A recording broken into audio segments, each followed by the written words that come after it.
Welcome back. Today we got check engine light for you.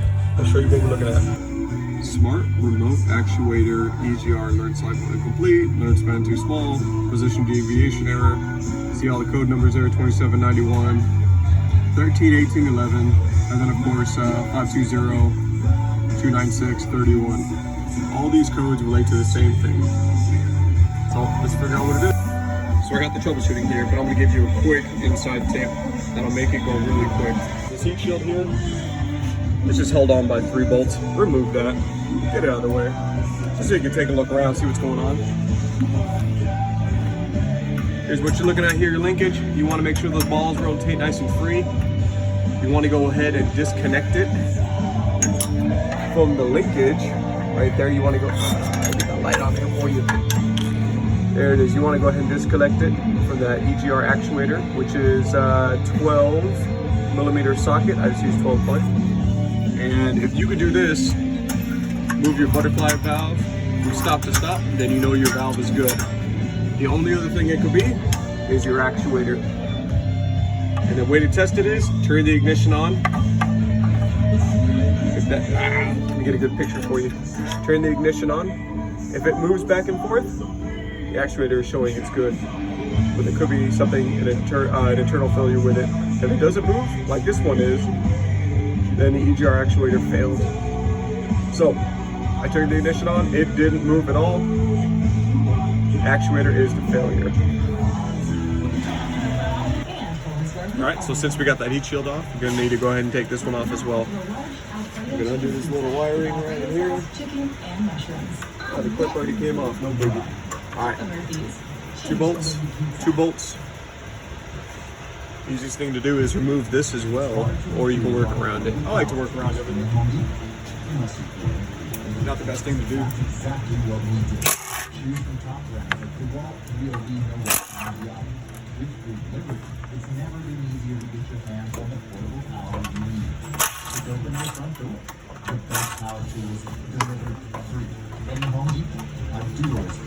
Better hope your truck's under warranty, because this is expensive. EGR valves ain't cheap.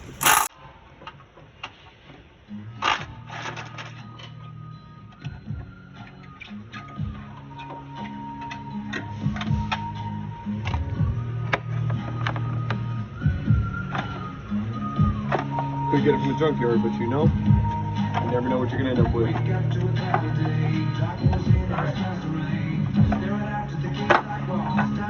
Disconnect that cable. Get out there for me. A little work. Maybe spit on it a little bit.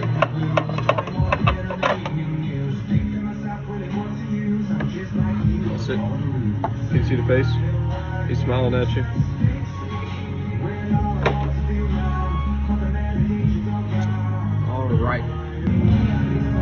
Alright, this part is going to be really hard to see, but I have 2 lines right there. I'm going to go ahead and disconnect those lines by using a wrench. And then there's 2 mounting bolts on this side right here, a couple on the other side, on the back side.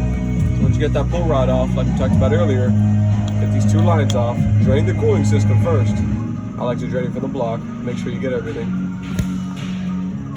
But this is going to be kind of hard to remove with me holding the phone. Until I get a cameraman.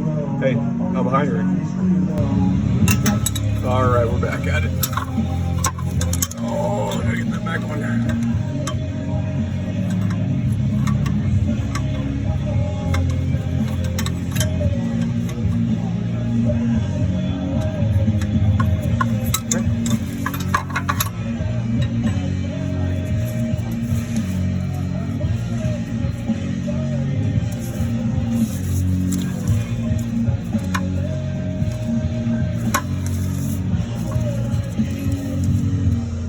Alright, I gotta get 2 hands on it. I'm losing the phone. Alright, so just get those bolts.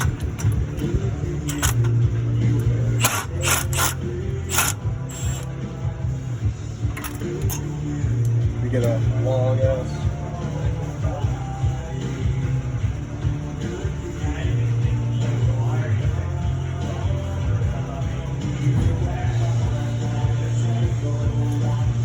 Make my life a whole lot easier.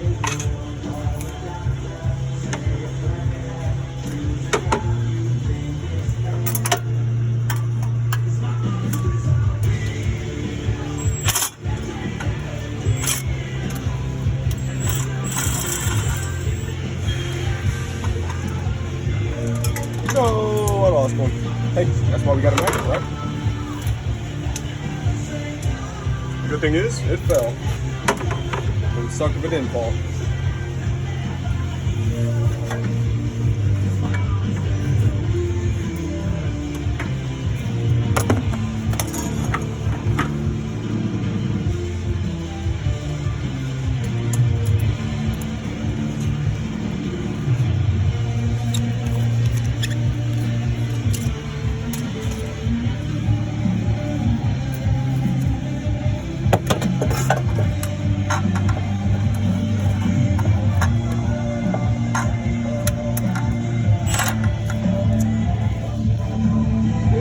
Backside.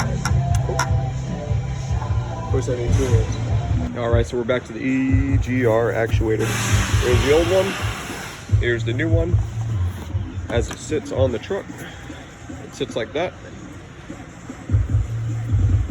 Here's where our fittings go. Just so you know, I get new fittings, right? Just so I can get those new O-rings because they tend not to reseal well. I'm getting a new actuator arm. Top plate because this one broke off. Let's see if we can see it. There it is. And that happens just because these get rusted on there and they don't come off easy. And of course need washer seals in case I take off those coolant lines. So this is splined onto here. As you can see, there's only one way it goes on. Whoa. So Christmas all over again. Hopefully it helps somebody. In case you wanted to see the part number, there it is. Merry Christmas, huh?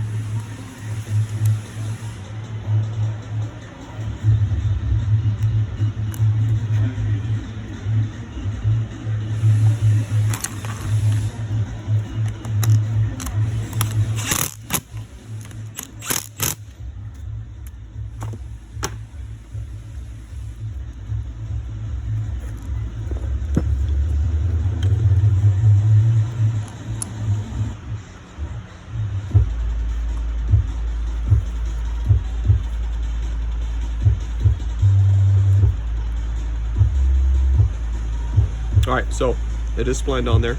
It is in the right location. Get these fancy lock nuts.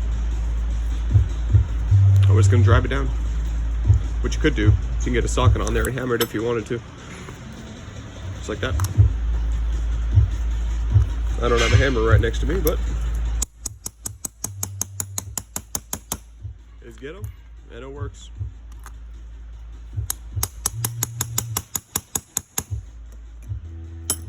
I probably shouldn't have to say this, but make sure this is facing up. I did get a new pull rod, and there is a correct orientation for it. So, where is it? So you got an S, whoop, right there, you got an S, and you got a V. An S goes towards the servo motor, and the V, you can probably guess it, go towards the valve. So the proper orientation, as you can see, it is shaped strange. This will just go on there like that, and this will go onto the valve. And then of course we'll put the lock nuts on there. So I'm gonna wait on this until I get this into place.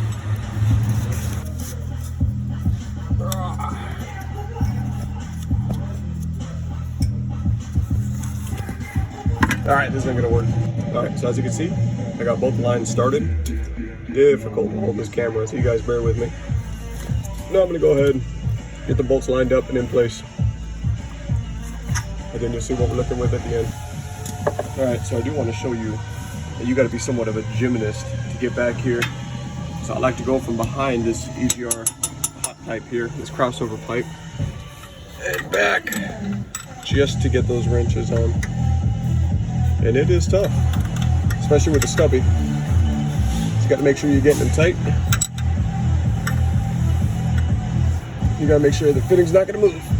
All right, so that's on there tight. Now I'm gonna get the bigger wrench.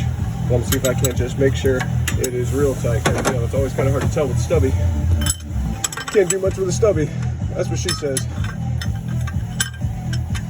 But you gotta do what it takes to get these on here nice and good. You don't want them leaking. You don't want to go back in here. Here's the pain. So this one's not gonna work from this direction. I'll probably go down below and try to get it from down in here. But as you can see, there's not much room to work with. Now, if you're working on trucks, you know this. All right, so once you get this one bolted on, we're gonna go ahead and send it back. Get that damn flashlight out of the way, come on. Now we can bolt the back one on. Get that light back there for you. That's the magnet, come on. All right.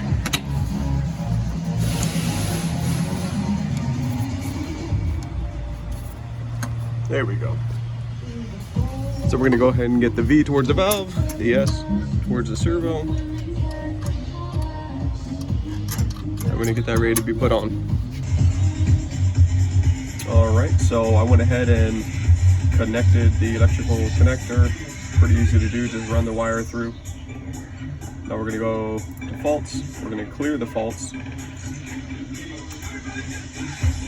We're gonna go to actions, EGR. EGR actuator slow learn procedure. We're going to start.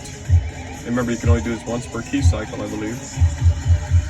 So it says okay, calibration stopping, and our status code is okay. That's exactly what we want. If you did not do this, the truck will be back with a check engine light. Nope, back to okay. That's what we want to see. Must have went away for a minute. Okay, in case there was any issues with the calibration, I went ahead and left this loose. So I'm going to go ahead and tighten that down, and then we'll be done with this section. All right, electrical line tied down, heat shields back on. Actuator linkage rod, pull rod, secured down. Everything's looking good. Right now we're going to run a regen and just watch it and see how the numbers run. If it's all good, well then we're all done. If we get another error code, then we know we got some issues. So here we go. Let's kick off a regen, see what happens.